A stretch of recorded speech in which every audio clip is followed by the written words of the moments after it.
रमेश दुबे, आप देख रहे हैं कैपिटल टीवी। तो इसी साल मार्च और अप्रैल में बंगाल विधानसभा चुनाव है और इस बीच में बंगाल के मुख्यमंत्री ममता बनर्जी की चारों तरफ से घिरती नजर आ रही है, इनकी मुश्किलें बढ़ती नजर आ रही है, चारों तरफ से ही अपने ही रचे जाल में फंसती नजर आ रही हैं। पश्चिम बंगाल विधानसभा चुनाव नजदीक आते ही मुख्यमंत्री ममता बनर्जी की चुनौतियां बढ़ती जा रही है। तृणमूल कांग्रेस टीएमसी की सुप्रीमो ममता, जो 2011 से राज्य पर शासन कर रही है, अब चारों तरफ से घिर चुकी हैं।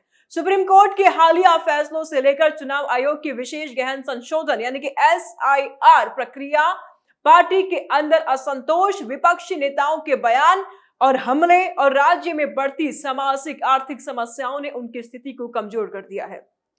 ममता इन मुश्किलों से निकलने के लिए सड़क पर उतरकर विरोध प्रदर्शन कर रही हैं, लेकिन उनके ही अपने उन्हें घेरने में कोई कसर नहीं छोड़ रहे हैं। सुप्रीम कोर्ट ने हाल ही में ममता बनर्जी के खिलाफ कई मामलों में सख्त रुख अपना लिया, जो उनकी राजनीतिक छवि को नुकसान पहुंचा रहे हैं। जनवरी में ईडी ने आईपैक यानी कि इंडियन पॉलिटिकल एक्शन कमेटी के ऑफिस और उसके सह संस्थापक प्रतीक जैन के घर पर छापेमारी की।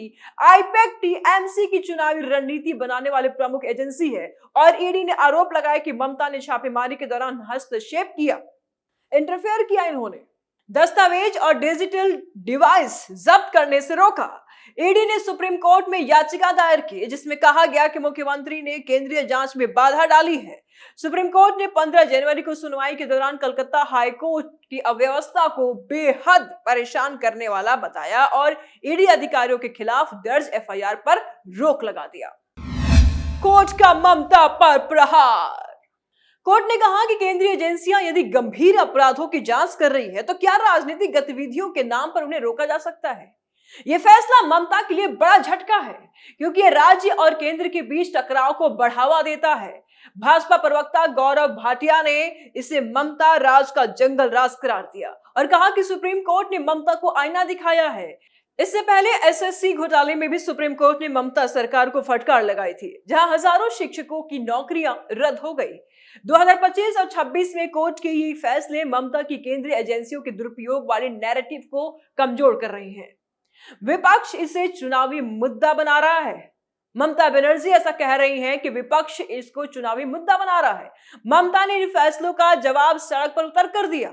उन्होंने कोलकाता में रैली में ईडी को भाजपा का हथियार बता दिया और कहा कि वे सुप्रीम कोर्ट में खुद एक नागरिक के रूप में याचिका दायर करेंगे। लेकिन कानूनी विशेषज्ञों का यह भी मानना है कि मामला 2026 चुनाव तक लंबित रह सकते हैं, जो टीएमसी की रणनीति को प्रभावित करेंगे। चुनाव आयोग की ममता को मार। चुनाव आयोग के खिलाफ ममता की जंग और तेज हो गई है। 2025-26 में SIR प्रक्रिया ने राज्य में हंगामा मचा दिया।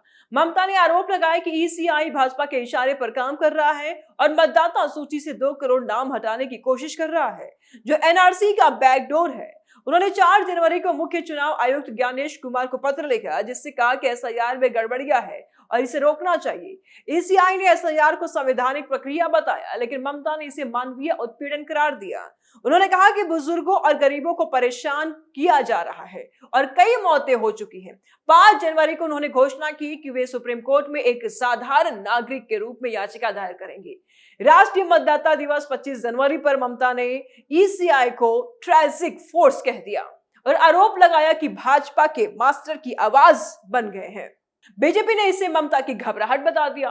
बीजेपी अध्यक्ष नितिन नवीन ने कहा कि SIR से अवैध घुसपैठिए बाहर होंगे, जो टीएमसी का वोट बैंक है। मुस्लिम बहुल इलाकों में SIR से डर फैला है, जो ममता के 30% मुस्लिम वोट बैंक को प्रभावित कर सकता है। ममता ने इसे चुनावी मुद्दा बनाया, लेकिन ECI की सख्ती से उनकी रणनीति पर असर पड़ रहा है। हुमायूं बनाएगा बंगाल में सरकार। टीएमसी के पूर्व विधायक हुमायूं कबीर ममता के लिए बड़ा सिरदर्द बने हुए हैं। दिसंबर 2025 में उन्हें पार्टी से निलंबित किया गया, जब उन्होंने बाबरी मस्जिद जैसे मस्जिद बनाने की घोषणा की। कबीर ने ममता पर RSS का काम करने का आरोप लगाया और कहा कि उन्हें विश्वास करना ऐतिहासिक गलती थी। उन्होंने मुसलमानों की उपेक्षा की आरोप लगाते हुए नई पार्टी जनता उन्नयन पार्टी लॉन्च की, जो 135 मुस्लिम बहुल सीटों पर चुनाव लड़ेगी। कबीर ने कहा कि ममता 2026 में मुख्यमंत्री नहीं बनेगी और वे भाजपा से गठबंधन के लिए तैयार है। अगर उन्हें CM पद मिले, यह ममता के मुस्लिम वोट बैंक को तोड़ सकता है। कबीर ने ममता पर जगन्नाथ मंदिर फंडिंग और आरएसएस से रिश्तों का आरोप लगाया। टीएमसी ने कबीर को भाजपा का बी टीम कहा है, लेकिन उनका विद्रोह पार्टी में असंतोष को उजागर करता है। ममता ने बंगाल में कराया नरसंहार। चारों तरफ से ममता घिरी हुई है। आर्थिक मोर्चे पर बंगाल पिट गया है। राज्य की जीडीपी ग्रोथ कम है, बेरोजगारी बढ़ रही है, उद्योग बंद हो रहे हैं। भाजपा ने इसे जंगल राज कहा। सामाजिक रूप से आरजी कर हॉस्पिटल कांड और संदेश खाली हिंसा ने महिलाओं की सुरक्षा पर सवाल उठा दिए हैं। घुसपैठ और सीमा सुरक्षा पर अमित शाह ने ममता पर आरोप लगाया कि उन्हें 563 किलोमीटर बॉर्डर फेसिंग के लिए जमीन नहीं दी। मुस्लिम वोटर्स में एसआईआर से डर है, जो ध्रुवीकरण बढ़ रहा है। नए मुस्लिम केंद्रित पार्टियां जैसे कि आईएसएफ और जेयूपी टीएमसी के वोट काट सकती हैं। कानूनी रूप से कोयला घोटाले और मनी लॉन्ड्रिंग केस में ईडी छापे जारी है। विपक्षी नेता जैसे कि त्रिपुरा के पूर्व सीएम बिप्लब कुमार देव ने ममता सरकार को उखाड़ फेंकने तक की अपील कर दी है। पार्टी में विद्रोहियों से घिरी है ममता।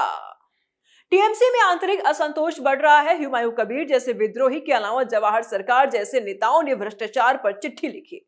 2026 चुनाव से पहले टीएमसी सांसदों ने कहा कि वे गठबंधन को पार्टी की कीमत पर मजबूत नहीं करेंगे।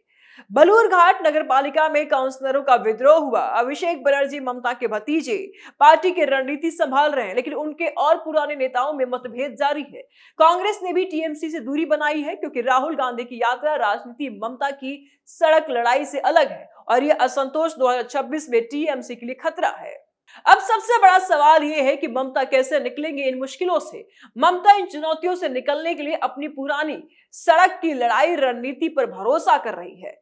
एसआईआर इसके खिलाफ वे दिल्ली जाकर के मुख्य चुनाव आयुक्त से मिलने वाली है और 2 फरवरी को टीएमसी प्रतिनिधिमंडल का नेतृत्व करेंगी।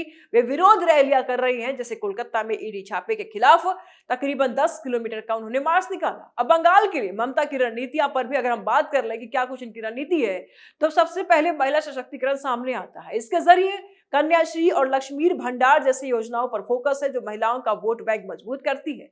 हिंदुत्व के खिलाफ राजनीति करने वाली ममता को अचानक मंदिर याद आने लगे हैं, इनको हिंदू याद आने लगे हैं। इनको मुर्शिदाबाद याद नहीं आता था, लेकिन अब अचानक से इनको हिंदू देवी देवता और मंदिर और खुद को ब्राह्मण बताने लगी है ममता बनर्जी। अब हिंदुत्व के कार्ड खेल करके ये बंगाल में राजनीति करेंगी। मंदिर उद्घाटन और हिंदू प्रतीकों पर जोर दे रही हैं, जैसे बंगला माता मंदिर का उद्घाटन को ही आप ले लें। अभिषेक जिलों का दौरा कर रहे हैं, जबकि ममता बनर्जी कोलकाता पर फोकस बनाई हुई है। कृषि विभाग की नई धान किस्में और डिजिटल ट्रांसफॉर्मेशन पुरस्कारों का प्रचार कर रहे हैं। उन्होंने कहा कि बंगाल जीतने के बाद दिल्ली जीतना है, जो इंडिया गठबंधन को मजबूत कर सकता है। ममता की ताकत उनकी जमीन से जुड़ी छवि है। सिंदूर में रैली में उन्होंने कहा कि वे लोगों के लिए लड़ेंगी, लेकिन अगर असंतोष बढ़ा तो 2026 में मुश्किलें होंगी। विपक्ष की अगर हमलों की बात कर ले तो कार्रवाई बहुत तेज हो गई है। बयानबाजी भी हो रही है। नेता विपक्ष खासकर भाजपा में ममता पर लगातार हमले हो रहे हैं। शुवेंदु अधिकारी ने ईडी के छापों पर विरोध मार्च निकाल करके एफआईआर की मांग कर दी।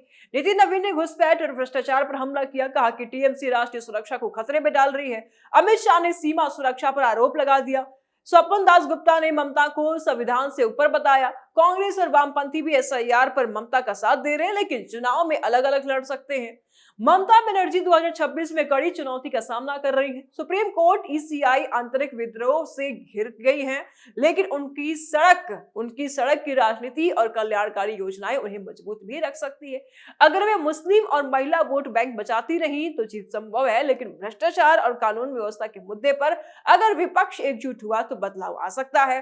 बंगाल की राजनीति रोमांचक मोड़ पर है। अब देखने वाली बात यह है कि बंगाल की जनता क्या कुछ निर्णय लेती है, क्योंकि ममता बनर्जी की स्थिति इस वक्त पिंजरे में फंसी हुई एक चिड़िया की तरह है। चारों तरफ से ममता बनर्जी परेशानियों से नजर आ रही है, घिरी हुई नजर आ रही है। उनके अपने ही उनके साथ नहीं दे रहे हैं।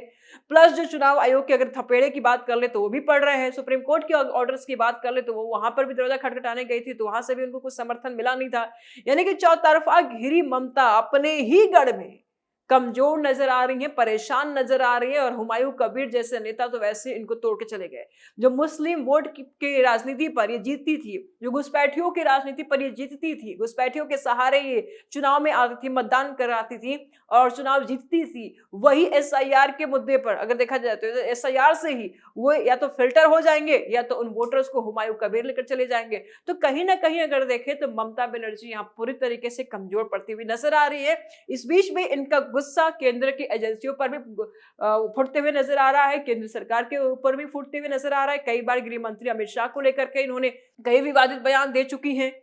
इनको अब अपने ही गढ़ में खतरा नजर आ रहा है, परेशान हो गई हैं। फिलहाल अब देखने वाली बात यह होती है कि 2026 यानी कि इसी साल मार्च और अप्रैल में चुनाव है, तो क्या कुछ निर्णय जनता लेती है, कौन सी इनकी रणनीति, कौन सा इनका मास्टर स्ट्रोक इनको चुनाव में विजेता बनाएगा, चुनाव में जिताएगा। क्योंकि संकट है, कठिन डगर है, आसान नहीं है, और ममता के खुद के ही कर्मों ने इस दशा में ममता को लेकर के आई हैं। इस बीच में ये देखना होगा कि ममता क्या कुछ रास्ते को अपनाती है।